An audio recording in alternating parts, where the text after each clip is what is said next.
Hello and welcome to Baiju's Exam Prep IAS. Let's begin today's daily quiz with question number 1 on your screen right here. Consider the following statements with regards to the PM Kusum scheme. Number 1. The scheme was launched by the Ministry of New and Renewable Energy. Second, small solar power plants of capacity up to 2 megawatts can be set up by individual farmers, cooperatives, panchayats, or farmer producer organizations on barren, fallow, or marshy pasture cultivable lands.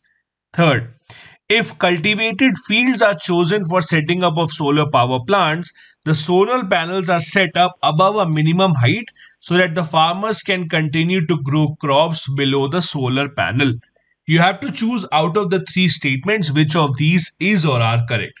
The correct answer here is D.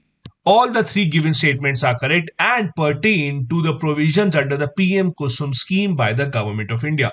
The reason why we are asking this question is because under this particular scheme, 11 solar plants have been installed in the state of Rajasthan.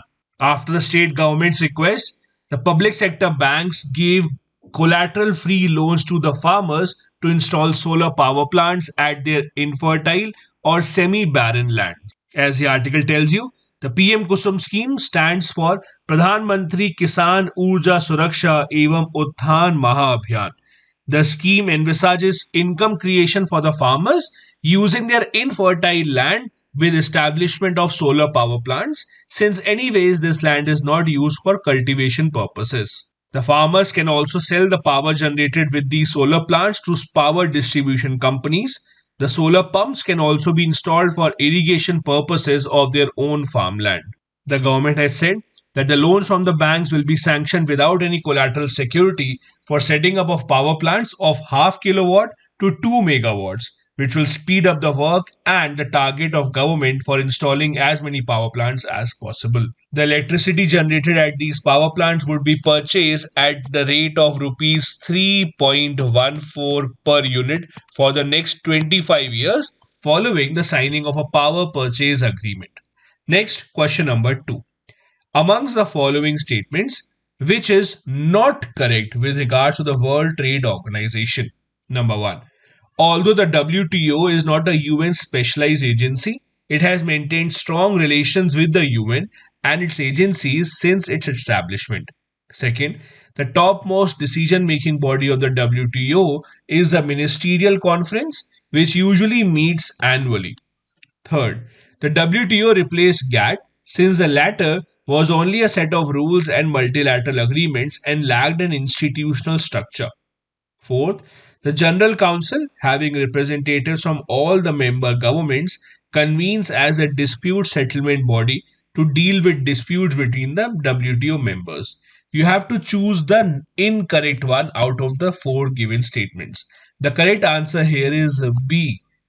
The reason why the second statement is incorrect is that the Ministerial Conference of the WTO meets once in 2 years. So it meets biennially and not annually, and that is why the second statement is wrong.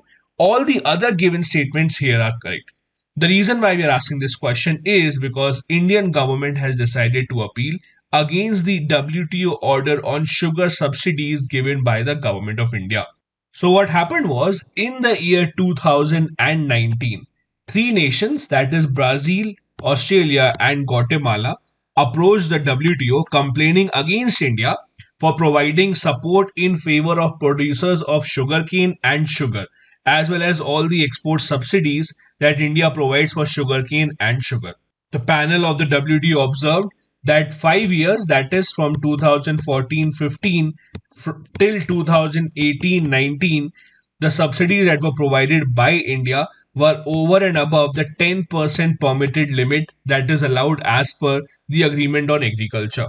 That is why the panel ruled against India and asked the government to curtail these subsidies. Indian government, obviously unhappy with it, has appealed in the WTO against the order, calling the order filled with certain errors of law. As you would know, India is the second largest producer of sugar in the world after Brazil and also the largest consumer of sugar in the world. Because the subsidies would make Indian sugarcane and sugar products much more attractive in the market. That is why Brazil was one of the nations that appealed against India in this issue. Next, question number 3. Post joining which of the following groups was India able to extend the range of BrahMos missile beyond 290 kilometers? Is it the Wassenaar arrangement, the Australia group, the Missile Technology Control Regime (MTCR), or the NSG, that is Nuclear Suppliers Group? The correct answer here is C, MTCR. As you would know, India has joined the first three groups except the Nuclear Supplier Group. By joining the MTCR, India is now able to get technology which would help India get the missile range beyond 300 kilometers as well. All these given four are different multilateral export control regimes aimed at stopping the countries from increasing their weapon technology in one way or the other.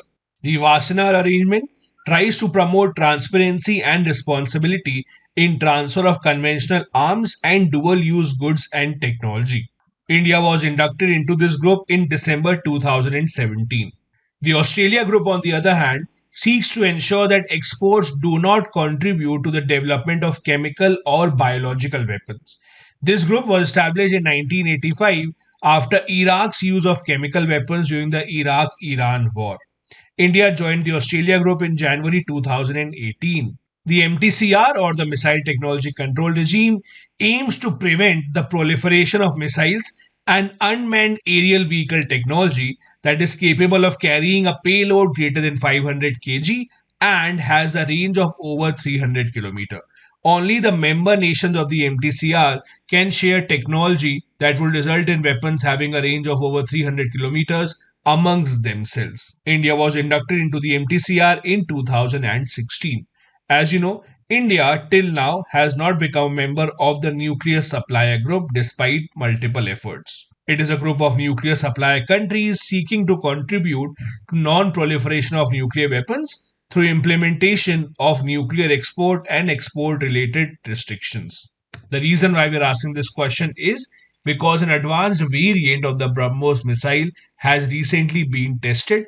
This is considered as a naval version of the missile and was launched from INS Vishakhapatnam. It is a C-to-C variant of BrahMos supersonic cruise missile that was tested successfully by the DRDO. As the article says, the original range of the missile was capped at 290 kilometers as per the obligations of the MTCR. But following India's entry into MTCR in June 2016, the range is now being extended to reach 450 to 600 kilometers if required. Next, question number 4. Consider the following statements with regards to Mamallapuram. Number 1. Mamallapuram, also called Mahabalipuram or Seven Pagodas, is a town that lies along the Coromandel coast of the Bay of Bengal. Second, the town's religious center was founded by a 7th century Hindu Pallava king, that is Narsimha Varman, also known as Mamalla, for whom the town was named. Third, it contains many surviving 7th and 8th century Pallava temples and monuments, chief of which are the sculptured rock relief popularly known as Arjuna's Penance and Descent of the Ganges, a series of sculptured cave temples and a Shiva temple on the seashore. Which of these given statements is or are correct? The correct answer here is D, since all the three given statements about the religious city are absolutely correct. As you know, after the Pallava Empire came to an end, the city prospered under the Cholas and then under the Vijayanagar Empire as well. This was famously chosen as a venue for the informal summit between the Indian Prime Minister and the Chinese President in 2019. That was the last face to face meeting between the leaders of the two nations. The reason why we're asking this question is because of this news in the Hindu newspaper today, according to which 11 idols, including 8 antique idols, have been seized from an art shop in Mamallapuram.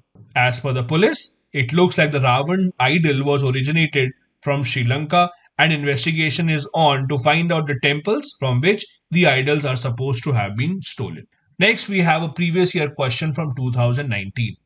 The Global Competitiveness Report is published by International Monetary Fund, United Nations Conference on Trade and Development, the World Economic Forum, or the World Bank. The correct answer here is C. It is the World Economic Forum that publishes this particular report. It is an yearly report published on the basis of the Global Competitiveness Index. The index measures prosperity and competitiveness of nations by examining four main factors, which are the economic performance of the nation, that is the GDP growth and other related numbers, government's efficiency, how has the government been successful in collecting the taxes from the people, how many subsidies are leaking from the government side, what is the tax to GDP ratio, etc. The business efficiency, how easy or difficult is it to do business, to get permissions, to get the cases resolved in the judiciary, and the overall infrastructure that is created in the country. Next, we have a fact of the day, and today we will be talking about suspension of the members of parliament. The Supreme Court, while hearing the matter of suspension of 12 BJP MLAs from the Maharashtra Assembly, has said that it is unconstitutional to suspend a member of parliament or a member of legislative assembly for more than 59 days. As you would know, the Maharashtra Assembly Speaker had suspended 12 MLAs for a period of 1 year, and the Supreme Court has said that this appears to be prima facie unconstitutional. The Supreme Court has pointed out that under Article 190 of the Constitution, if a member of the House is absent from all the meetings without permission for a period of 60 days, then the House may declare that the seat is vacant. And because of this suspension, these members of the Assembly would not be able to attend the House for 60 days, and thus their seat would indirectly become vacant. That is why it appears to be unconstitutional. Senior advocate who appeared on behalf of these MLAs pointed out that recently 12 Rajya Sabha MPs were also suspended, but their suspension was only for the remainder of the ongoing winter session. Because if they are suspended for such a long time, that means the people living in their constituency would also suffer because there would be no one to represent them at the state or at the national level. Article 190 mentioned here in this article has four clauses. First, no person shall be a member of both the houses of the state legislature. Second, no person shall be a member of the legislatures of two or more states in the country. The third clause says that in case of the above two conditions, the member of the house must resign, and the resignation shall be accepted by the speaker or the chairman only if the resignation appears to be genuine. And the fourth clause, as we discussed, said that if for a period of 60 days, a member of the House of Legislature of State is absent without the permission from all the meetings, the House may declare his seat as vacant. Also, while calculating this period of 60 days, no account shall be taken of any period for which the House is prorogued or adjourned for more than 4 consecutive days. This is it for today's video. Thank you so much for watching.